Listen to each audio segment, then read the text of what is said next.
பண்ணையெல்லாம் பொன் கொழிக்க செய்திடுவோம், அதில் பன்மடங்கு உற்பத்தியை பெருக்கிடுவோம். பண்ணையெல்லாம் பொன் கொழிக்க செய்திடுவோம், அதில் பன்மடங்கு உற்பத்தியை பெருக்கிடுவோம். உழவர் உலகம். கண்மணி பொல்லல் மணியை வளர்த்திடவே நாடும் கருத்துரைக்கும் ஒளிபரப்பை கேட்டிடுவோம். கண்மணி பொல்லல் மணியை வளர்த்திடவே நாடும் கருத்துரைக்கும் ஒளிபரப்பை கேட்டிடுவோம்.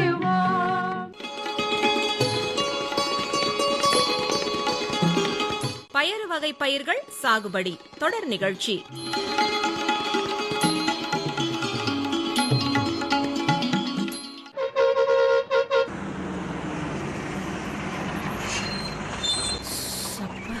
ஒரு வழியா ஊரு வந்து சேர்ந்தாச்சு.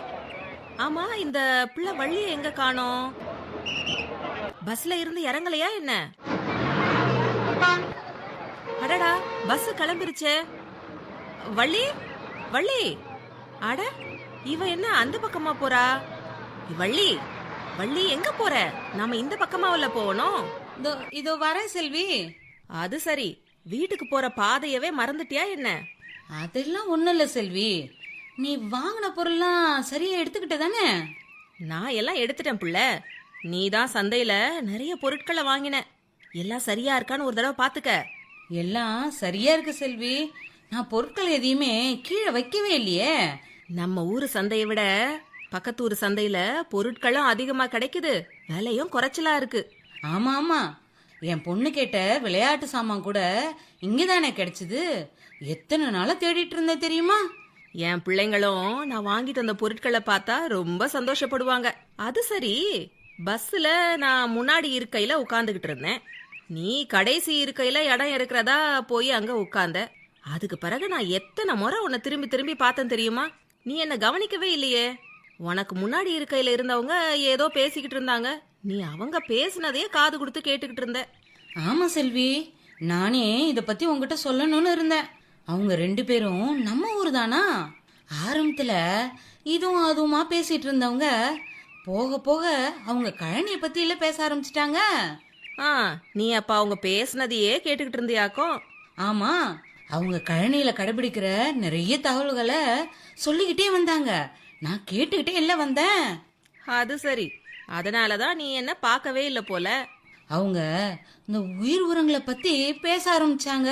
நாம இறங்க வேண்டிய இடம் வந்துருச்சு. ஓ, அதனாலதான் பஸ்ல இருந்து இறங்கினப்ப அவங்க பின்னாடியே போனியாக்கும்? அவங்க நிறைய விஷயம் பேசிட்டு வந்தாங்களா, அதான் பின்னாடியே போயிட்டேன் போல. அவங்க உயிர் உரங்களை பத்தி பேசுனதுதான் கேட்டு தெரிஞ்சுக்க முடியாம போயிடுச்சு. அட, ரொம்ப கவலைப்படுற போல. ஆமா புள்ள, அத பத்தி கேட்டு தெரிஞ்சிருந்தா ரொம்ப நல்லா இருந்திருக்கும். இதுக்கு ஏன் வருத்தப்படுற? இன்னைக்கு நம்ம ஊர் வேளாண்மை அறிவியல் நிலையத்துக்கு ஒரு வேலையா நான் போக வேண்டி இருக்கு. போகும்போது நீயும் கூட வா. இத பத்தி உனக்கு என்னென்ன விவரம் தெரிஞ்சுக்கணுமோ அங்க கேட்டு தெரிஞ்சுக்குவோம். ரொம்ப சந்தோஷம், கண்டிப்பா வரேன்.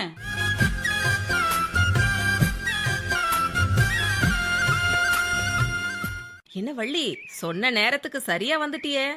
என்னைக்கும் சொன்ன நேரத்துக்கு வந்துடுவாளே இந்த வள்ளி, உனக்கு தெரியாதா என்ன?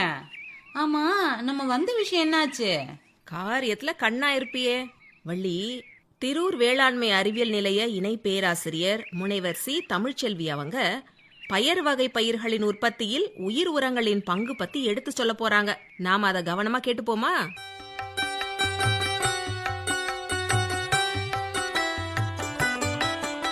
பயிர்களுக்கு நன்மை செய்யும் பாக்டீரியாக்களையும் பூஞ்சைகளையும் இனம் பிரித்து அதிநவீன தொழில்நுட்ப உதவியுடன் உற்பத்தி செய்து உயிர் உரங்களாக விவசாயிகளுக்கு தமிழ்நாடு வேளாண்மை பல்கலைக்கழகமும் வேளாண்மை துறையும் கொடுத்துட்டு வராங்க. பயிர் வளர்ச்சிக்கு தேவையான சத்துக்களை அளிக்க வல்ல இடுபொருளாக இந்த நுண்ணுயிர் உரங்களை நம்ம பயன்படுத்தும் போது இது காற்றில் உள்ள தலைச்சத்தை நிலைநிறுத்தி மண்ணில் கரையாமல் இருக்கும் மணிச்சத்து, சாம்பல் சத்து மற்றும் துத்தநாகச்சத்து, கந்தகச்சத்து, இரும்பு சத்து போன்ற அனைத்து சத்துக்களையும் கரைத்து கொடுக்கக்கூடிய திறன் கொண்டவையாக இந்த உயிர் உரங்கள் இருக்கு.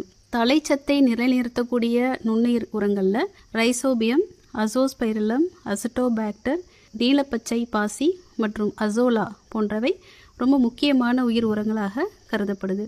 பூஞ்சான வகையை சேர்ந்த வெசிகுலர் ஆர்பிஸ்குலர் மைக்ரோ வேர் உட்பூசணம் அப்படிங்கிறது, அதாவது வேம் என்று சொல்லக்கூடிய இந்த உட்பூசணம் மணிச்சத்தை அதிக அளவில் கிரகித்து பயிர்களுக்கு கொடுக்குது. ஒருங்கிணைந்த உர நிர்வாகத்தில் உயிர் உரங்களை நம்ம சரியான முறையில் பயன்படுத்தும் போது மண்ணோட வளம் மேம்படுவதோடு இல்லாமல் சுற்றுச்சூழலும் பாதுகாக்கப்பட்டு வளம் குன்றா வேளாண்மைக்கு வழிவகுக்குது. நுண்ணுயிர் உரங்களை நம்ம சரியான முறையில் பயன்படுத்தும் போது 25 விழுக்காடு தழைச்சத்தும் 25 விழுக்காடு மணிச்சத்தும் சேமிக்கப்படுது. சில நுண்ணுயிர் உரங்கள் தழைச்சத்தை நிலைநிறுத்துவதோடு இல்லாமல் பயிர் வளர்ச்சிக்கு தேவையான பயிர் வளர்ச்சி ஊக்கிகளான IAA, IBA, ஜிபரலிக் அமிலம் போன்ற growth ரெகுலேட்டர்ஸையுமே உற்பத்தி பண்ணுது. இதனால் பயிர்களில் அதிக வேர்களும் தூர்களும் இலைகளும் நமக்கு தோன்றி துரித வளர்ச்சிக்கு காரணமாக அமையுது. இதில் நம்ம பயிர் வகை பயிர்களுக்கு ஏற்ற நுண்ணுயிர் உரங்கள் அப்படின்னு பார்க்கும்போது ரைசோபியம் அப்படிங்கிற நுண்ணுயிர் உரத்தை முதன்மையாக சொல்லலாம். ரைசோபியம் அப்படின்னு பார்த்தீங்கன்னா இது ஒரு பாக்டீரிய இனத்தை சேர்ந்த நுண்ணுயிர் உரம் அப்படின்னு சொல்கிறோம். இதில் காற்றில் இருக்கக்கூடிய தழைச்சத்தை வேர் முடிச்சுகளில் இந்த ரைசோபியம் நிலைநிறுத்தி கொடுக்கறதுனால தழைச்சத்து உரத்தை சேமிக்கிறதோடு இல்லாமல் 20% வரைக்கும் கூடுதல் மகசூல் கிடைக்குது. இதோடு மட்டுமல்லாமல் பயிர்களின் வேர் முடிச்சுகளிலிருந்து கசிகிற அந்த திரவமானது பார்த்திங்கன்னா உயிர் பொருட்களுக்கும் மண்ணின் வளத்தை மேம்படுத்துறதுக்கும் காரணமாக அமையுது. அதனால் பயிர் வகை பயிர்களில் பயிரிடும்போது நம்ம ரைசோபியம் அப்படிங்கிற இந்த உயிர் உரத்தை கண்டிப்பாக பயன்படுத்துறதுனால மண்ணோட வளம் மேம்படுறதோடு இல்லாமல் தொடர்ந்து வரும் பயிர்களுக்கு தேவையான அனைத்து ஊட்டங்களையும் அளிக்கிறதுக்கு மிக சிறந்த வகையில் உதவி புரியுது. இந்த ரைசோபிய ராசிகள் அப்படின்னு பார்த்தோம் அப்படின்னா நம்ம பயிர் வகை பயிர்களை பொறுத்தளவில் பல்வேறு வகையான பயிர் வகை பயிர்களை விவசாயிகள் பயிரிட்டுட்டு வராங்க. உதாரணமாக பார்த்தோம் அப்படின்னா உளுந்து, பச்சை பயிறு, அவரை, துவரை, கொண்டைக்கடலை, சோயா முச்சை ஆகிய பயிர் வகை பயிர்களை விவசாயிகள் பயிரிட்டு வராங்க. இந்த ஒவ்வொரு பயிர் வகை பயிர்களுக்கும் வேறு வேறு ரைசோபிய ராசிகள் நம்ம தமிழ்நாடு வேளாண்மை பல்கலைக்கழகத்தில் அவைலபிளாக இருக்குது. இதில் பார்த்தோம் அப்படின்னா சோயா மொச்சை அப்படிங்கிற பயிர் வகை பயிருக்கு COS1 அப்படிங்கிற ரைசோபிய ராசியும், உளுந்து பயிருக்கு BMBS 47 CRU 7 அப்படிங்கிற ரைசோபிய ராசியும், பச்சை பயிருக்கு கோசி 10 அப்படிங்கிற ரைசோபிய ராசியும், கொண்டைக்கடலைக்கு கோபி 13 அப்படிங்கிற ரைசோபிய ராசியும், துவரைக்கு அவரைக்கு இந்த மாதிரி பல்வேறு பயிர்களுக்கு ரைசோபிய ராசிகள் வேறுபடுது. இந்த ரைசோபிய ராசிகளை நம்ம உபயோகப்படுத்தும் பொழுது தழைச்சத்தை நிலைநிறுத்தி பயிர்களோட வளர்ச்சிக்கு அதிக அளவில் துணை புரிகிறது. அதோடு மட்டுமல்லாமல் பார்த்தீங்க அப்படின்னா அசோஸ்பைரலம் அப்படிங்கிறது அனைத்து வகையான வேளாண் பயிர்களுக்கும் ஏற்ற ஒரு நுண்ணுயிர் உரமாக இருக்குது. இந்த அசோஸ்பைரலம் காற்றில் இருக்கக்கூடிய தழைச்சத்தை நிலைநிறுத்துவதோடு இல்லாமல் பயிர் வளர்ச்சிக்கு தேவைப்படும் வளர்ச்சி ஊக்கிகளையும் உற்பத்தி பண்ணுது. இதனால் பயிரோட வேர்கள், தண்டு பாகம், இலைகள் இதெல்லாம் வேகமாக வளர்றதோடு இல்லாமல் அதிக மணி பிடிக்கிற தன்மையையும் ஏற்படுத்துது. இதனால் விளைச்சல் பார்த்திங்கன்னா 25% வரைக்கும் நமக்கு அதிக அளவில் கிடைக்குது. இந்த 2 உயிர் உரங்கள், அதாவது ரைசோபிய உரம் மற்றும் அசோஸ்பைரலம் ஆகிய இரண்டும் திட வடிவிலையும் திரவ வடிவிலையும் நமக்கு பல்கலைக்கழகத்தில் அவைலபிளாக இருக்குது. இந்த திட உயிர் உரங்கள் அப்படின்னு பார்த்தோம் அப்படின்னா நம்ம பல்வேறு இதில் நம்ம கொடுக்கலாம். அதாவது நம்ம ஃபீல்டில் அப்ளை பண்ணும்போது விதை நேர்த்தி மூலமாக நம்ம பண்ணலாம், நாற்றுகளை நனைச்சி நம்ம நடலாம், அல்லது பார்த்திங்கன்னா வயலில் நம்ம தூவி நம்ம அடியுரமாக கொடுக்கலாம். இந்த 3 இதுலேயுமே நம்ம இந்த உயிர் உரங்களை நம்ம பயன்படுத்த முடியும். இதில் நம்ம ஒரு ஹெக்டருக்கு தேவையான விதைக்கு 600 கிராம் அளவுக்கு நம்ம ரைசோபியம் அல்லது அசோஸ்பைரலம்களை எடுத்துக்கிட்டு அதை நம்ம அரிசி கஞ்சி, ஆரிய அரிசி கஞ்சியில் நன்றாக கலந்துக்கிட்டு ஒரு ஹெக்டருக்கு தேவையான விதைகளை அதில் கலந்து 30 நிமிடம் நல்ல நிழலில் உலர்த்தி நடவு செஞ்சோம் அப்படின்னா ரைசோபியம் முழு பயனுமே நமக்கு முழுமையாக கிடைக்கும். இதோட திரவ வடிவமும் நமக்கு அவைலபிளாக இருக்குது. ஒரு ஹெக்டருக்கு தேவையான விதையோட 125 ml அளவு இந்த திரவ ரைசோபிய உயிர் உரத்தை கலந்து அதுக்கப்புறம் நமக்கு 30 நிமிடங்கள் நிழலில் உலர்த்தி அதுக்கப்புறம் நம்ம விதைப்பு பண்ணலாம். இந்த ரைசோபியம் விதை நேர்த்தியோ அல்லது அசோஸ்பைரலம் விதை நேர்த்தியோ நம்ம பண்ணும்போது நம்ம கவனத்தில் கொள்ள வேண்டிய ஒரு விஷயம் என்ன அப்படின்னு பார்த்தீங்கன்னா, மற்ற பூச்சிக்கொல்லி மற்றும் பூஞ்சான கொல்லிகளோட இந்த உயிர் உரங்களை நம்ம கலக்கக்கூடாது. பூச்சிக்கொல்லி மற்றும் பூஞ்சான கொல்லி நேர்த்திக்கு பிறகு 24 மணி நேரத்துக்கு பிறகு தான் நம்ம இந்த உயிர் உரங்களை கலந்து நம்ம விதைக்கணும். இந்த ஒரு இதை மட்டும் நம்ம விவசாயிகள் கவனத்தில் வச்சுக்கணும். அடுத்த உயிர் உரம் அப்படின்னு பார்த்தோம் அப்படின்னா பாஸ்போ பாக்டீரியா. இந்த பாஸ்போ பாக்டீரியா அப்படிங்கிற உயிர் உரம் பார்த்தீங்கன்னா மண்ணில் இடக்கூடிய மணிச்சத்து அப்படிங்கிறது பெரும்பாலும் மண்ணில் ஏற்படும் ரசாயன மாற்றத்தால் கரைக்க முடியாத நிலைக்கு தள்ளப்பட்டு பயிர்களுக்கு கிடைக்க முடியாத ஒரு வடிவத்தில் மாறி போகுது.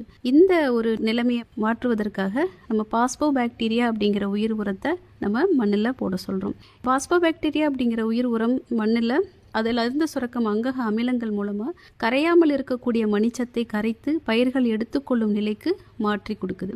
பாஸ்போ பாக்டீரியா நுண்ணுயிர்கள் பார்த்தீங்க அப்படின்னா மண்ணில் பயிர்கள் எடுத்துக்கொள்ளும் மணிச்சத்தை அதிகரித்து பயிர்களில் அதிக அளவு பூக்கள் வர்றதுக்கும், அதே மாதிரி விதை உற்பத்தி பண்ணக்கூடிய விவசாயிகளுக்கு விதையோட அந்த திறன், அதோட குவாலிட்டி சீட்ஸில் வந்து பெரும் பங்கு வகிக்குது.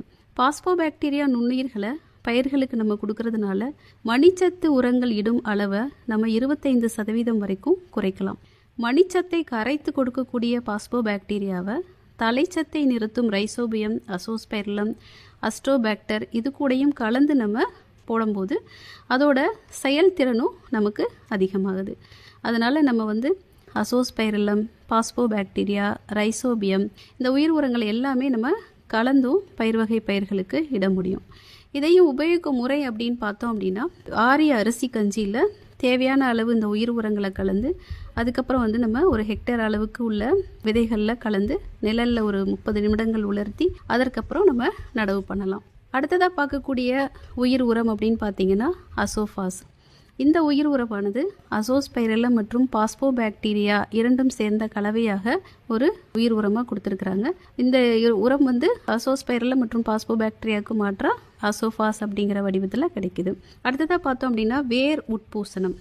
வேர் உட்பூசனங்கள் பயிர்களில் வேர்களில் இருந்துட்டு அதோட பயிரோட வளர்ச்சிக்கு தேவையான மணிச்சத்து, கந்தகம், துத்தநாகம் மற்றும் சுண்ணாம்பு சத்து ஆகியவைகளை மண்ணிலிருந்து எடுத்து கொடுக்குது. இந்த வேர் உட்பூசனங்களை நம்ம வந்து அப்ளை பண்ணும்போது என்ன ஆகும் அப்படின்னு பார்த்தீங்கன்னா பூஞ்சான நோய்கள்ல இருந்து கூட பயிர்களை காக்கிறதுக்கு இது உதவி புரியுது.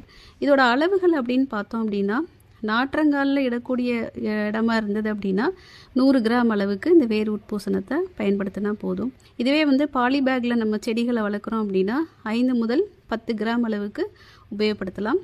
இப்போ நம்ம பயிர் வகை பயிர்களை பற்றி பேசிகிட்டு இருக்கோம் அப்படிங்கிறதுனால பயிர் வகை பயிர்களுக்கு 200 கிராம் அளவுக்கு இந்த வேர் உட்பூசனம் அப்படிங்கிறத நம்ம அடியுரம் போடும்போது கலந்து போட்டோம் அப்படின்னா இதில் உள்ள பயன்கள் அனைத்தையும் நம்ம சரிவர அடைய முடியும். அடுத்ததாக பார்க்கக்கூடிய உயிர் உரங்கள் பார்த்தீங்க அப்படின்னா சாம்பல் சத்தை கரைத்து கொடுக்கக்கூடிய உயிர் உரங்கள். சாம்பல் சத்து அப்படின்றது மண்ணில் நம்ம போடும்போது 90லிருந்து 98% வரை பயிர்களால் கிரகிக்க முடியாத ஒரு நிலைக்கு மாற்றப்படுது. இது மண்ணிலிருந்து இந்த சத்து பயிருக்கு கிடைக்காத போது என்னாகும் அப்படின்னு பார்த்தீங்கன்னா விளைச்சல் ரொம்பவே பாதிக்கப்படுது. அதை கரைத்து கொடுக்கக்கூடிய இந்த உயிர் உரங்களை நம்ம சரிவர முறையில் பயன்படுத்தும் போது பொட்டாசியம் சத்துக்களை மண்ணிலிருந்து கரைத்து கொடுத்து அதே மாதிரி நம்ம பயிர்களோட நோய் எதிர்ப்பு திறனை அதிகரிக்குது அப்படிங்கிறதையும் நம்ம நிறைய ஆராய்ச்சிகளில் நிரூபணம் பண்ணியிருக்காங்க. இந்த சாம்பல் சத்து அப்படிங்கிறது நிறைய வடிவத்தில் நமக்கு கிடைக்குது. சாம்பல் சத்து உயிர் உரங்களாக பார்த்திங்கன்னா பேசில்லஸ், அக்ரோமோபாக்டர், அதே மாதிரி பொட்டாஷ் ரிலீசிங் பாக்டீரியா அப்படின்னு சொல்லக்கூடிய ஒரு உயிர் உரம். இந்த அனைத்து உயிர் உரங்களுமே வந்து பார்த்திங்கன்னா திட வடிவம் மற்றும் திரவ வடிவம் 2 வடிவங்கள்லையுமே நமக்கு கிடைக்குது. இதாவது நம்ம மண்ணில் போடும்போது சாம்பல் சத்து கரைச்சி கொடுக்கறதுனால நமக்கு கூடுதல் விளைச்சல் கிடைக்குது. அதே மாதிரி நமக்கு கந்த சத்தை கரைத்து அளிக்கக்கூடிய பாக்டீரியாவும் பல்கலைக்கழகத்தில் அவைலபிளாக இருக்குது. இதுவரை கூறிய அனைத்து உயிர் உரங்களையும், அதாவது விவசாயிகள் rhizobium, azospirillum, phospho bacteria, potash releasing bacteria, கந்த சத்தை கரைத்து அளிக்கக்கூடிய பாக்டீரியா, இந்த மாதிரியான உயிர் உரங்களை விவசாயிகள் அதிக அளவில் வந்து பயன்படுத்தணும். இதோடு மட்டுமல்லாமல் பார்த்தீங்க அப்படின்னா வறட்சியை தாங்கி வளரக்கூடிய உயிர் உரங்களும் நமக்கு வந்து அவைலபிளாக இருக்குது. அதாவது பார்த்திங்கன்னா PPFM அப்படின்னு சொல்லக்கூடிய மெத்தைலோ பாக்டீரியா. இது பல்வேறு வளர்ச்சி நிலையில் நமக்கு வந்து பல்வேறு வளர்ச்சி ஊக்கிகளை, ஆக்சின், சைட்டோகைனின் இந்த மாதிரியான வளர்ச்சி ஊக்கிகளை பயிர்களில் சுரந்து வளர்ச்சி பருவத்தில் ஏற்படக்கூடிய வறட்சிகளை தாங்கும் தன்மையை வந்து செடிகளுக்கு கொடுக்குது. தமிழகத்தில் 2013-14 ஆண்டு ஏற்பட்ட வறட்சியில் பார்த்திங்கன்னா நிறைய இடங்களில் இந்த மெத்தைலோ பாக்டீரியாவை வெற்றிகரமாக வேளாண்மை அறிவியல் நிலையங்கள் மூலமாக பயிர்களுக்கு கொடுத்து பயிர்கள் வந்து கருகாமல் அந்த டைமில் வந்து காப்பாற்றப்பட்டது. இந்த திரவ வடிவ உயிர் உரம் பார்த்தீங்க அப்படின்னா ஒரு ஹெக்டருக்கு 500 ml அப்படிங்கிற அளவில் இலைவழி உயிர் உரமாக கைத்தளிப்பான் கொண்டு தெளிக்குமாறு நம்ம பரிந்துரை பண்ணுறோம். மெத்தலோபாக்டீரியம் நம்ம தெளிக்கும் போது பார்த்தீங்கன்னா ஒரு பயிரானது வறட்சியை 7லிருந்து 10 நாட்கள் வரை தாங்கும் தன்மை கொண்டதாக இருக்குது. அதே மாதிரி இந்த நம்ம மெத்தலோபாக்டீரியம் PPFM சொல்லக்கூடிய இந்த மெத்தலோபாக்டீரியம் கொடுக்கும்போது நோய் எதிர்க்கும் சக்தியும் 10% வரைக்கும் அதிகரிக்கிறதாகவும் விளைச்சலை அதே சமயம் 20% வரைக்கும் அதிகரிக்கிறதாகவும் ஆராய்ச்சி முடிவுகள் தெரிவிக்குது.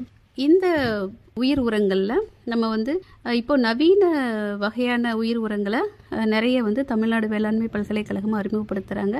அதாவது சில ஆண்டுகளுக்கு முன்பு வரை நம்ம நுண்ணுயிர் உரங்களான தாவர மக்கு, பழுப்பு நிலக்கரி தூள் போன்ற கரிமப் பொருட்களுடன் கலந்து திட உரமாக தான் நம்ம வந்து கொடுத்துட்டு இருந்தோம். இவை குறைந்த காலாவதி ஆகிற தன்மை கொண்டதாக இருந்ததுனால இந்த குறையை நீக்கிறதுக்காக இப்போ பார்த்தீங்கன்னா திரவ வடிவில் அதிக திறன் மிக்க உயிர் உரங்கள் வந்து உற்பத்தி செய்யப்பட்டு விவசாயிகளுக்கு வழங்கப்பட்டு வருது.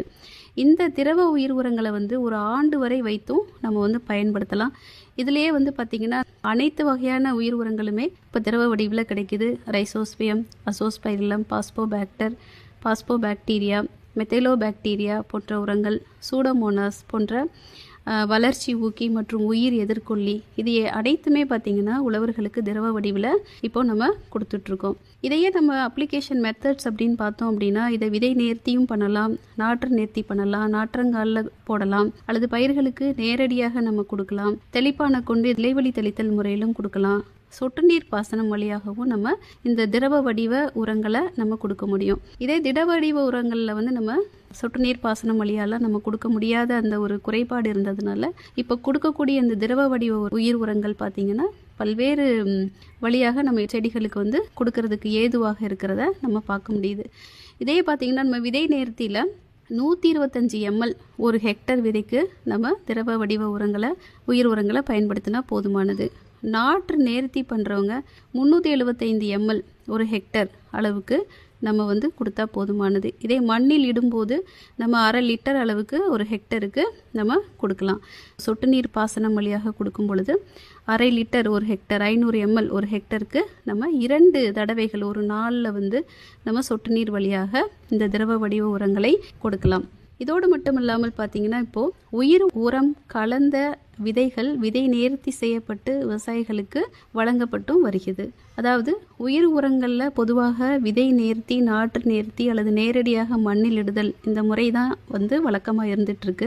நிறைய தொழில்நுட்பங்கள் வந்து புதிய தொழில்நுட்பங்களாக வேளாண்மை பல்கலைக்கழகம் அறிமுகப்படுத்திகிட்டு இருக்கு. அதில் ஒரு புதிய தொழில்நுட்பமாக இந்த உயிர் உரங்களை நேர்த்தி பண்ண விதைகள் வந்து ஃபார்மர்ஸ்க்கு இப்போ அவைலபிளாக இருக்குது. இந்த உயிர் உரம் கலந்த விதைகளை நேரடியாக உழவருக்கு நம்ம கொடுக்கும்போது இதோட பயன்பாடு நம்ம வந்து நுண்ணுயிர்களோட பயன்பாடு அதிகரிக்கும் போது நம்ம ரசாயன உரங்களோட பயன்படுத்தும் அளவும் வந்து குறையுது. இதனால் விதை நேர்த்தி செய்யப்பட்ட விதைகளை பயன்படுத்தி பயிர்களோட விதைகளை தாக்கும் பல நோய் கிருமிகளையும் நம்ம தவிர்க்கலாம்.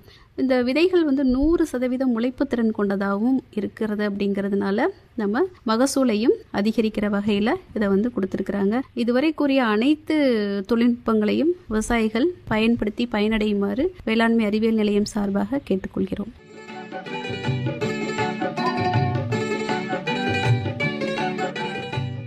என்ன பிள்ளை, பயர் வகை பயிர்களின் உற்பத்தியில் உயிர் உரங்களின் பங்கு பத்தி திரூர் வேளாண்மை அறிவியல் நிலைய இணை பேராசிரியர் முனைவர் சி. தமிழ்ச்செல்வி அவங்க எம்புட்டு அருமையா எடுத்து சொன்னாங்கல்ல. ஆமா, உயிர் உரங்கள் மண் வளத்துக்கு எம்புட்டு அவசியம், அது எப்படி பயன்படுத்தணும், நுண்ணுயிர்கள் என்னென்ன, அதோட செயல்பாடுகள் என்ன, இப்படி பல விவரங்களையும் தெளிவுபடுத்திட்டாங்களே. விதைப்புக்கு முன்னாடி விதை நேர்த்தி செய்யறத பத்தியும் தெளிவா எடுத்து சொன்னாங்க. பாஸ்போபாக்டீரியாவோட செயல்பாட்டையும் அருமையா எடுத்து சொன்னாங்க. மொத்தத்துல உயிர் உரங்களோட மகத்துவத்தையும் அத பயன்படுத்துற முறைகளையும் பயன்படுத்தினா ஏற்படும் நன்மைகளையும் நான் இப்ப நல்லா புரிஞ்சுக்கிட்டேன். வள்ளி, வறட்சியை தாங்கி வளரக்கூடிய உயிர் உரங்களை பத்தியும் சொன்னாங்களே, அதை கவனிச்சுக்கிட்டதானே? கவனிச்சுக்கிட்டேன் செல்வி. இவங்க சொன்ன தகவல்களை மனசுல வச்சு பயிரிடும் போது மண் வளத்தை பாதுகாத்து நோய் பாதிப்பில்லாத ஆரோக்கியமான திரட்சியமான பயிர்களை அறுவடை செய்யலாமே. இப்பவே இத பத்தி மச்சாங்கிட்ட கலந்து பேசணும். வா செல்வி, கிளம்புவோம். அது சரி. நீ வந்த விஷயம் முடிஞ்சிருச்சு. நான் என்ன வேலையா இங்க வந்தேனோ அதை முடிக்கணும்ல. அத மறந்தே போயிட்டேன். இதோ மச்சாங்கிட்ட கைபேசியில பேசிக்கிட்டே இருக்கேன். நீ வேலையை முடிச்சிட்டு வந்ததும் நாம சேர்ந்தே கிளம்புவோம்.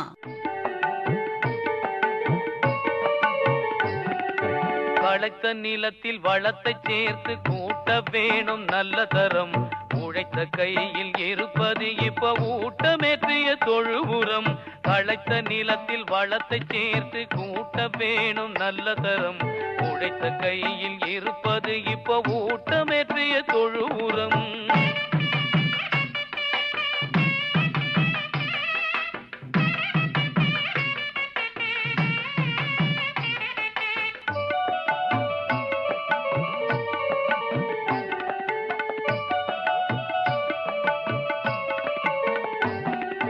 செழித்து வளர உணவு சத்து சிறந்த முறையில் கிடைத்திடும். செழித்து வளர உணவு சத்து சிறந்த முறையில் கிடைத்திடும். கரைத்த நிலையில் இல்லாத சத்தும் கரைந்து வேரை அடைந்திடும். கரைத்த நிலையில் இல்லாத சத்தும் கரைந்து வேரை அடைந்திடும். விளைச்சல் பெருகிடும், நூற்புழுக்கள் அருகிடும். விளைச்சல் பெருகிடும், நூற்புழுக்கள் அருகிடும். வளைத்த நிலத்தில் வளத்தை சேர்த்து கூட்ட வேணும் நல்ல தரம். உழைத்த கையில் இருப்பது இப்ப ஊட்டமேற்றிய தொழு உரம். களைத்த நிலத்தில் வளத்தை சேர்த்து கூட்ட வேணும் நல்ல தரம். உழைத்த கையில் இருப்பது இப்ப ஊட்டமேற்றிய தொழு உரம்.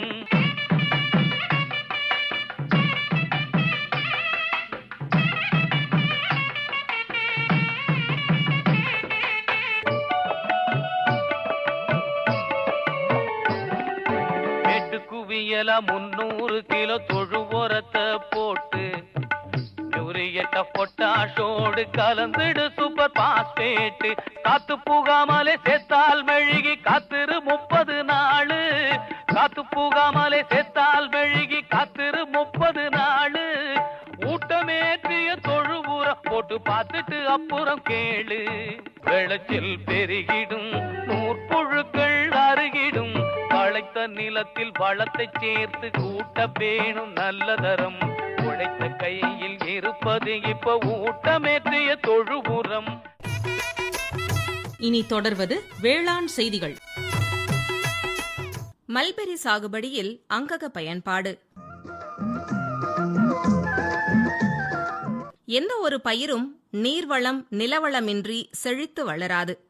மல்பெரி பயிரும் இதற்கு மாற்றல்ல. பட்டுப்புழுவின் ஒரே உணவான மல்பெரி பயிரினை மருந்தில்லா பயிராக வளர்ப்பது அவசியமாகிறது. மண்வளம் பாதுகாப்பு, உரச்செலவு குறைப்பு, சுற்றுச்சூழல் பாதுகாப்பு, களைக்கொல்லி தவிர்த்தல், இயற்கை சார்ந்த வேளாண் நடைமுறைகளை கடைபிடித்தல் ஆகியன இயற்கை வேளாண்மையின் முக்கியத்துவம் மற்றும் நோக்கமாகும். மல்பெரி பயிருக்கு உரமிடுதல் பற்றி அறிந்து கொள்ளலாம். பயிர் வளர்ச்சிக்கு அத்தியாவசியமான தழை, மணி மற்றும் சாம்பல் சத்துக்களுடன் நுண்ணூட்ட சத்துக்களையும் கொண்டுள்ள நிலமே வளமான நிலமாகும்.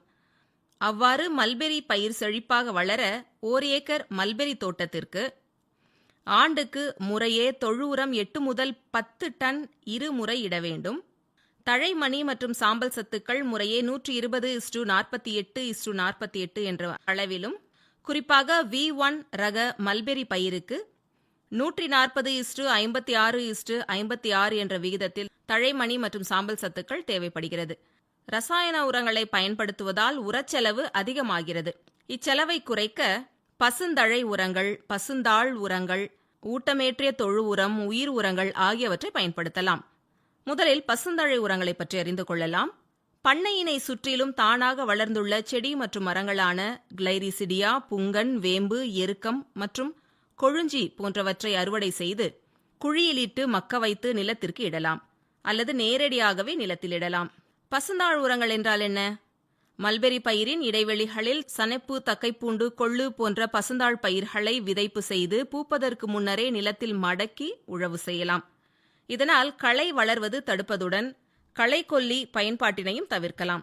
வளிமண்டல நைட்ரஜன் சத்தினை நிலைப்படுத்தி மண்வளம் பாதுகாக்க உதவுகிறது. ஊட்டமேற்றிய தொழு உரம் பற்றி தெரிந்து கொள்ளலாம். தொழு உரம் பற்றாக்குறை உள்ள சமயங்களில் ஊட்டமேற்றிய தொழு உரத்தினை பயன்படுத்தினால் பல நன்மைகள் ஏற்படும். அதாவது மண்ணின் நீர்பிடிப்பு தன்மை அதிகரிக்கும், வேர்களின் வளர்ச்சி மேம்படும், மணிச்சத்தினை நீரில் கரையும் நிலைக்கு மாற்றி பயிர்களுக்கு எளிதில் கிடைக்கச் செய்யும், பயிர்கள் வறட்சியை தாங்கி வளர உதவும். ஊட்டமேற்றிய தொழு உரத்தை தயாரிக்கும் முறை என்ன?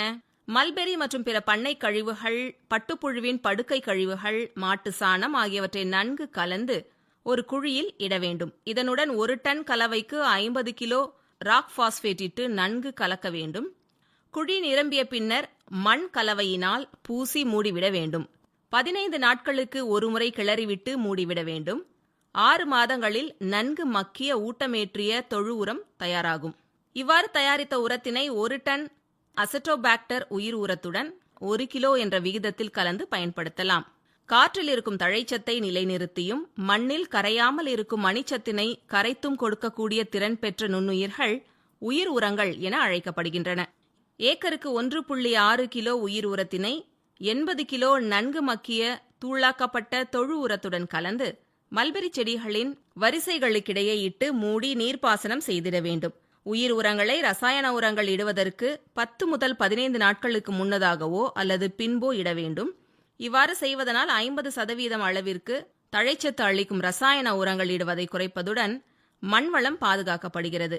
பாஸ்போபாக்டீரியா நுண்ணுயிர்கள் தங்கள் செல்களிலிருந்து சுரக்கும் அங்கக அமிலங்கள் மூலம் கரையாமல் இருக்கும் மணிச்சத்தை கரைத்து பயிர்கள் எடுத்துக்கொள்ளும் நிலைக்கு மாற்றியளிக்கின்றன. இதனையும் அசோஸ்பைரில்லம் போன்றே பயன்படுத்தலாம். 50% மணிச்சத்து இடும் உரச்செலவினை குறைக்கும், பயிரின் புரதச்சத்தின் அளவும் தன்மையும் அதிகரிக்கும். வாம் வேர் உட்பூசனம் இவை பயிரின் வேர்களில் இருந்து கொண்டு பயிரின் வளர்ச்சிக்கு தேவையான மணிச்சத்து, கந்தகம், சுண்ணாம்புச்சத்து ஆகியவற்றை மண்ணிலிருந்து எடுத்து கொடுக்கும். மேலும் வேர்களை தாக்கும் பூஞ்சான நோய்களிலிருந்து பயிர்களை பாதுகாக்கும். வளர்ந்த மல்பெரி செடிகளின் வரிசைகளுக்கு இடையே உள்ள இடைவெளியில் 3 முதல் 4 அங்குல ஆழத்திற்கு மண்ணை தோண்டி தொழு உரத்துடன் வேர் உட்பூசனத்தை தூவி 3 முதல் 4 அங்குல இடைவெளியில் மக்காசோள விதைகளை விதைத்து மூடிவிட வேண்டும். 1 ஏக்கர் தோட்டத்திற்கு 400 கிலோ வாம் மற்றும் 8 கிலோ சோள விதைகள் தேவைப்படும். தொடர்ந்து நீர்ப்பாசனம் செய்யும்போது 80 முதல் 100 நாட்களில் வாம் இனப்பெருக்கம் அடைந்துவிடும். அப்பொழுது சோளத்தினை தரைமட்ட அளவில் அறுத்துவிட வேண்டும். இதுபோன்ற இயற்கை உரங்கள் மற்றும் உயிர் உரங்களுடன் வேப்பம் புண்ணாக்கு மற்றும் மண்புழு உரம் ஏக்கருக்கு ஆண்டிற்கு 4 முதல் 5 டன் மற்றும் மக்க வைத்த கோழி மற்றும் ஆட்டு எரு சிறந்த பயன் அளிக்கக்கூடியவையாகும். மல்பெரி பயிரை பொறுத்தவரையில் பப்பாளி மாவு பூச்சி, கள்ளிப்பூச்சி எனப்படும் மாவு பூச்சி மற்றும் இலை சுருட்டு பூச்சி பொருளாதார சேதத்தினை விளைவிக்கக்கூடிய சாறு உறிஞ்சும் பூச்சிகளாகும். மல்பெரி செடிகளை தாக்கும் அனைத்து பூச்சிகளையும் உயிரியல் முறையில் கட்டுப்படுத்தி பூச்சிக்கொல்லி மருந்துகள் பயன்படுத்துவதனை முற்றிலும் தவிர்க்கலாம். இயற்கை வேளாண்மையின் முக்கியத்துவத்தை உணர்ந்து ரசாயன உரச்செலவு மற்றும் களைக்கொல்லி பயன்பாட்டினை குறைத்து சுற்றுச்சூழலை பாதுகாத்து மருந்தில்லா பயிராக மல்பெரி பயிரினை வளர்த்து பயன்பெறுவோம். இதுவரை வேளாண் செய்திகள் கேட்டீர்கள்.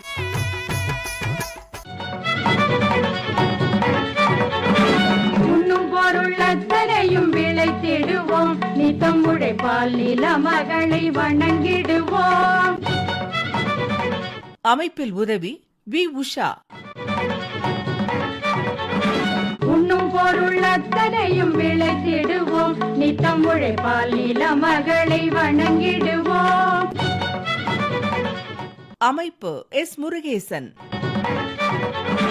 பொட்டலையும் பூம்பொழிலாய் திருத்திடுவோம், அதற்கு புத்தம் புது முறைகளையும் புகுத்திடுவோம். பொட்டலையும் பூம்பொழிலாய் திருத்திடுவோம், அதற்கு புத்தம் புது முறைகளையும் புகுத்திடுவோம். இத்துடன் இன்றைய உழவர் உலகம் நிகழ்ச்சி நிறைவு பெறுகிறது. பட்டி தொட்டி சொர்க்கமாக பாடுபட்டே நம் பாரத சமுதாயத்தை உயர்த்திடுவோம். பட்டி தொட்டி சொர்க்கமாக பாடுபட்டே நம் பாரத சமுதாயத்தை உயர்த்திடுவோம்.